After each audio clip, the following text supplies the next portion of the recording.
Hi again, everyone. From Cedar Rapids, I'm Bob Ask. Another session with my story. My story that I lived in the context of the history that I lived, the history that I studied for a long time, and the history that I taught in school. Today, with vignette number 14, I've entitled it Part 2. We're looking again at the 1970s, 1980s. I've entitled it Our Family's Golden Years. That little personal story in those memorable times. Notice this is part 2. Part 1, last week, we looked at the context of my story today. We could have called it the impact, because the big picture of history certainly has impact on our little lives. You pass a law in the big frame, we have impacted in our own little world. So today you'll see some of those impacts as we go to part 2, my story in the 70s and 80s. Last time we looked at Uncle Sam's story in those 2 decades. And that means we looked at world and national picture. And we discovered, I did when I studied again, that really the biggest story, there was the USSR and Vietnam as always, but the biggest story, and I spent most time on it, was a political one that's going to impact the 70s and 80s, but impact us ever since. So today we're going to just review that a little bit. It's so important.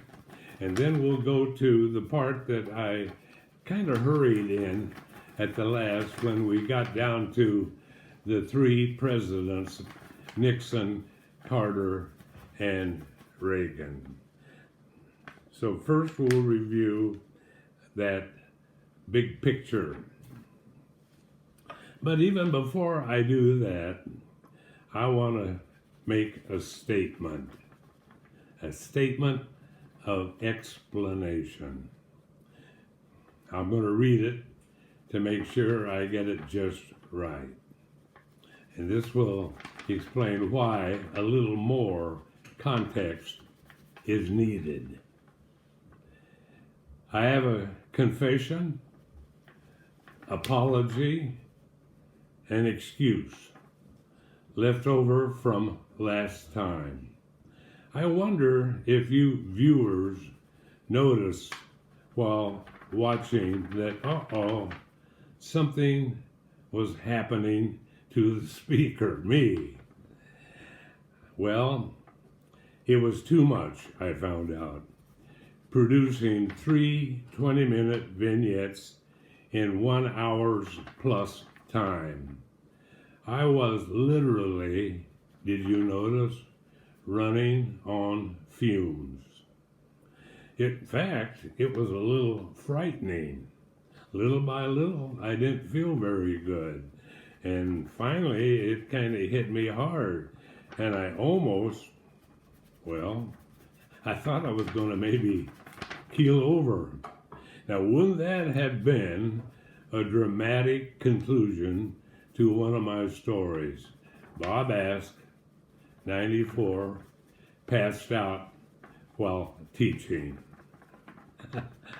So we need a little review of that big story, and then we'll get to Nixon and Carter and Reagan, where we really kind of fizzled out health-wise last time.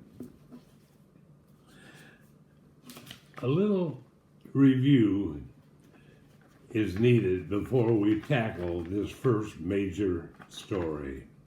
We spent time on it last week, so we'll not deal with the specifics this time.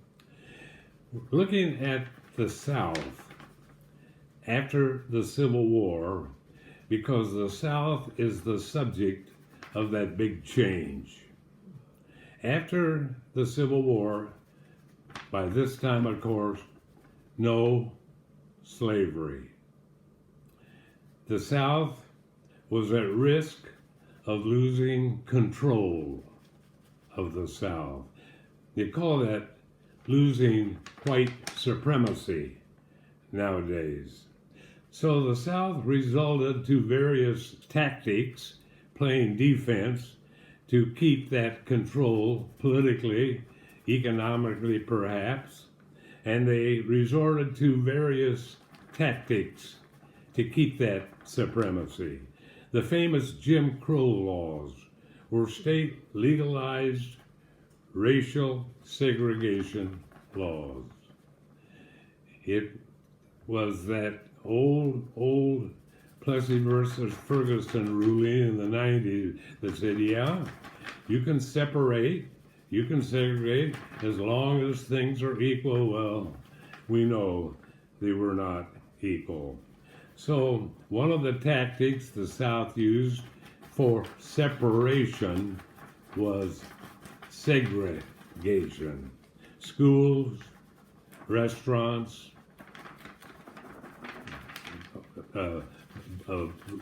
stations in the depots of the railroads and buses, and even drinking fountains. I found out once when I went down to Louisiana back at that time. So, Jim Crow laws were used, the famous poll taxes, knowing that the poor, the blacks, probably didn't have the money. Could they pass literacy tests without the advantage that whites had had? And of course, there was always the terror and the furor of the Ku Klux Klan, the KKK. Democrats were in control, and they wanted to keep control. Now that's the setting for what happened. A bombshell of legislation came about in this period that we're looking at today, actually just before, but will affect the 70s and 80s. Now, what is that major change? The Democrats and Lyndon Baines Johnson, LBJ, passed in 64 and 65 a series of civil rights and voting rights laws. What does that cause? It was going to outlaw that discrimination, outlaw that inequality, outlaw the separation, these laws. So what happened? The Democratic, solid South that had prevailed from Virginia to Texas since the Civil War, and sort of even before, went out the window, because the South is now going to turn against national Democrats who picked and passed those voting rights and civil rights law. So the solid South crumbles at this time. No longer solid on sectional issues, opening the door for Republicans, opening the door eventually for blacks once they got their suffrage rights going once again. That's the major bombshell. Now, as far as the three presidents that we outlined quickly, just a little bit more about them. The three presidents in this time frame.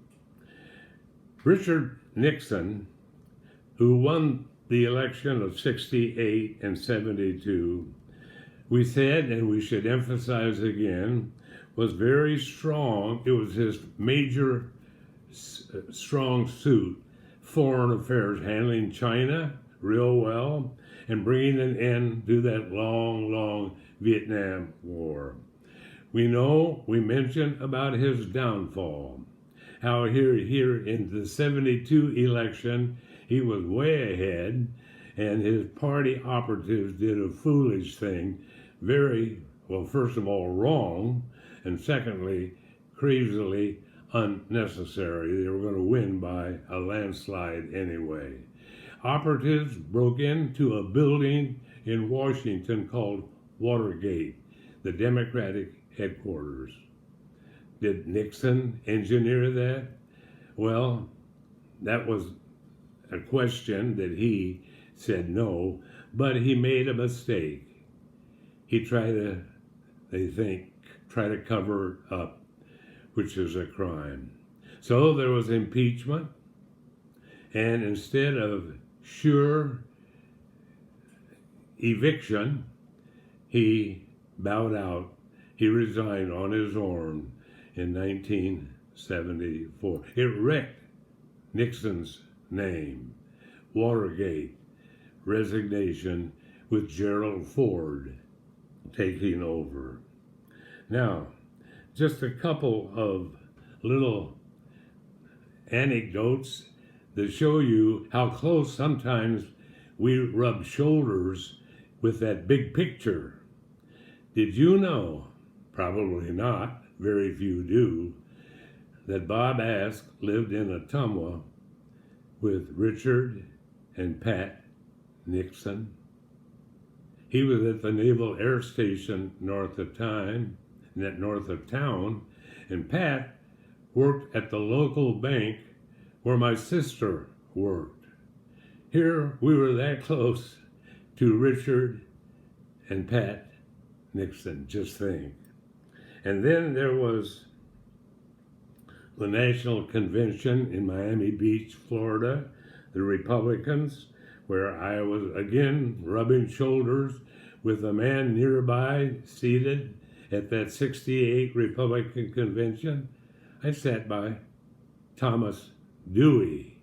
Remember him, of course. Well, Richard Nixon. Too bad his reputation was wrecked because he really had quite a presidency going. For Jimmy Carter, the winner of 1976, he's going to lose in 80, 4 years later, big time. What happened?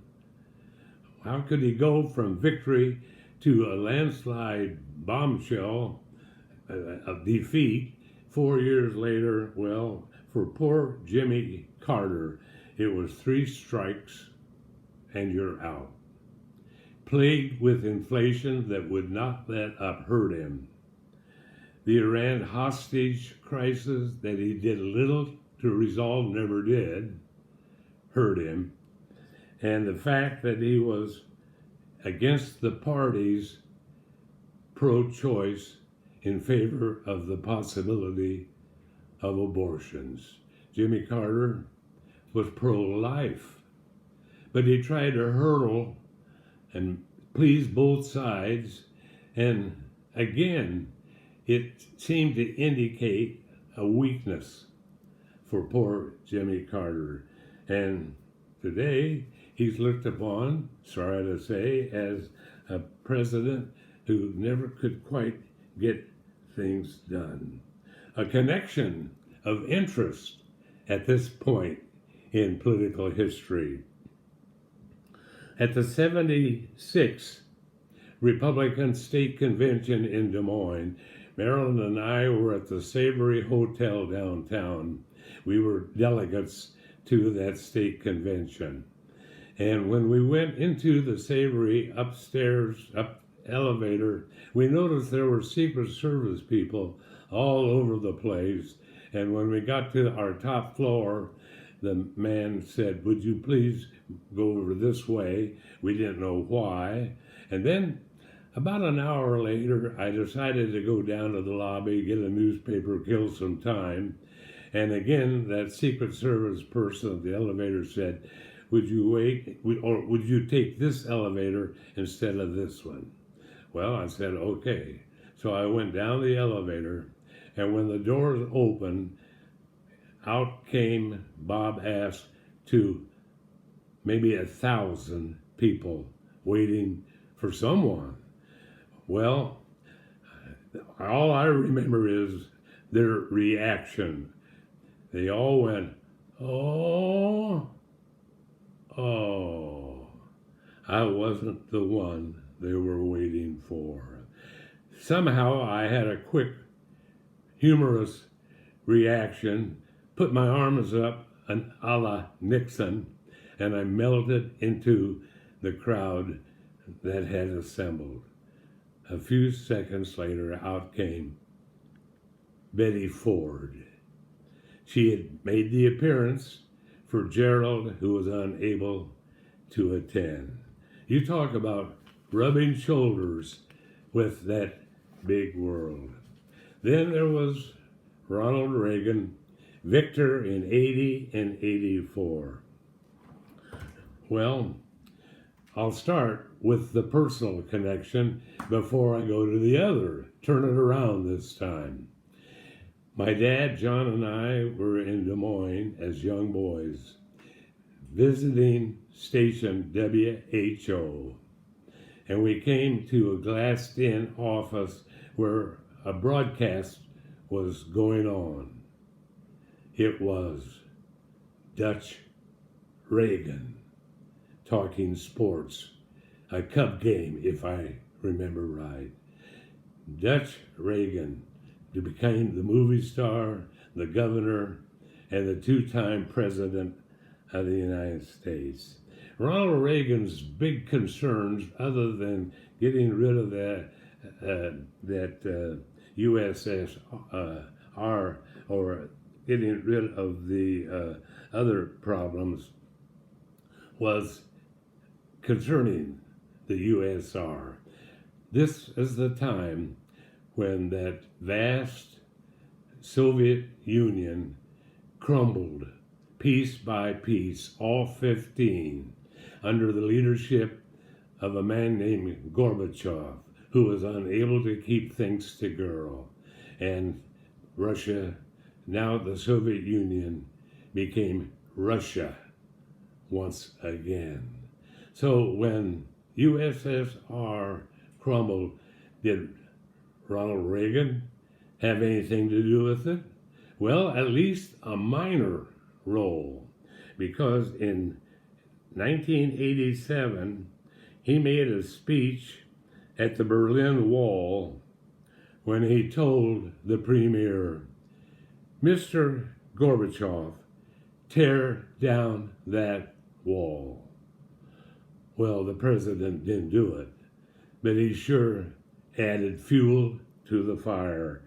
And in 1991, there was no more USSR.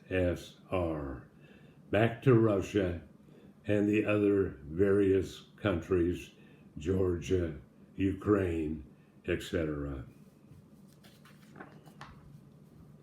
Now, what about the Ask family? Quickly, the golden years I noted. Well, Marilyn and I had a great family.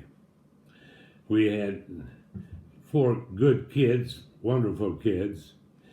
We had experienced success in our careers. We were in sort of overdrive and easy drive, and we were still in relatively real good health. We were in our 50s and 60s, and that sounded old maybe at the time, but you know, the 50s and the 60s are really golden years for a lot of people because they're over the hump of trying to succeed. They're still feeling good, and they're enjoying kids and grandkids to come.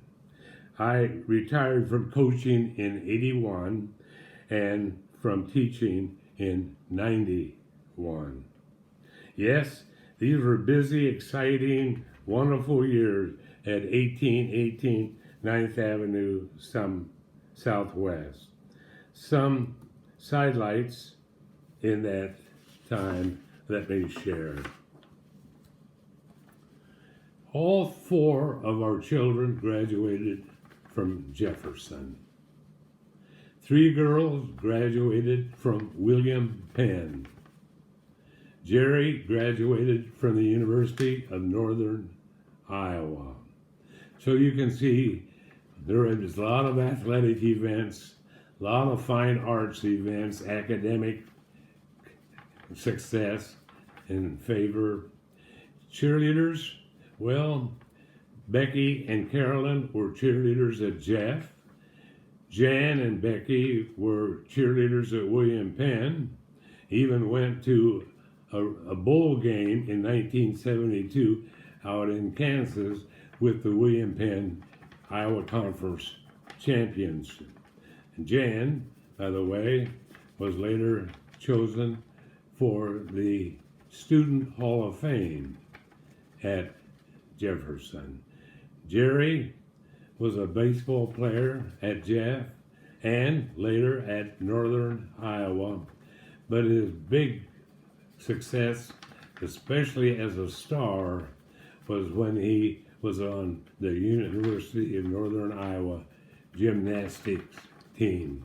And we got to see him down at Iowa City against the Hawkeyes, and he had great times out at South Dakota State, up in Kenosha, Wisconsin, down in Missouri and Kansas. So the cheerleaders, they hadn't settled for that. No girls' sports yet, but Jerry, he made his due. The 3 girls became teachers. Jerry became the owner and one of the top salesmen in the entire country in investments and finance. Jerry Ask Investments. Of course, that would come down the road, but it was in the roots of that process way back as a student at UNI. There were weddings galore during this time frame. Jan and Ron, Becky and Dennis, Jerry and Shelley, Carolyn and Tony, and our 9 grandchildren, all Jeff and all college career people. All this came along. A little bit more and we're done. Some highlights and some lowlights in these decades. In 1981, 82, right in there, the principal of Jefferson High School, Dr. Jacobson, came down to my room one afternoon and said, "Bob, I want you to do what we've talked about for a long time. I want you to write the history of Jefferson, the first 25 years. Well, I can remember I went in, sat down at my desk, took out a sheet of paper and a pencil, and I put on that sheet of paper, "High on a Hill," from our school's song, our loyalty song. In 84, it was published. Here is that book. The first 25 years, High on a Hill, all the fine arts, all the athletics, all the academics, all the teachers, all in that book that I wrote. Remember I said way back at the beginning, maybe my wanting to be a writer would help me be a teacher later on. It came into play at this time. In fact, not only did I write the history of Jefferson, but I was a part of an institute down at the University of Iowa where I wrote curriculum history books. Here is one of those books that they published for use. And again, remember when I told you I liked the Civil War and the West? This is a book Iowa published that I wrote on the late American West. all that writing, all that history was coming into play at this time that we're discussing. Just around the corner, of course, came my retirement, and then we had some adjustments we had to make with Grandpa and Grandma coming to Cedar Rapids to live. There were some sad days when we lost John, my brother-in-law, Don. That's part of the story. But let's conclude by saying this. Finally, back to back, things were going on in the lighter side of things that we try to employ just for the fun of it. It wasn't all serious. It wasn't all Vietnam or voting rights. This was the decade of Mary Tyler Moore. Don't Go Breaking My Heart. The kids even had me singing that song. This was the decade of Jaws, Jonestown, Archie Bunker, and remember Meathead? This was the time of Henry Hank Aaron, John Denver, Charlie's Angels, Billie Jean King, Grease, Muhammad Ali, and Dolly Parton. Would you say the 70s and 80s were quite a time in American history? The big picture and our own little picture.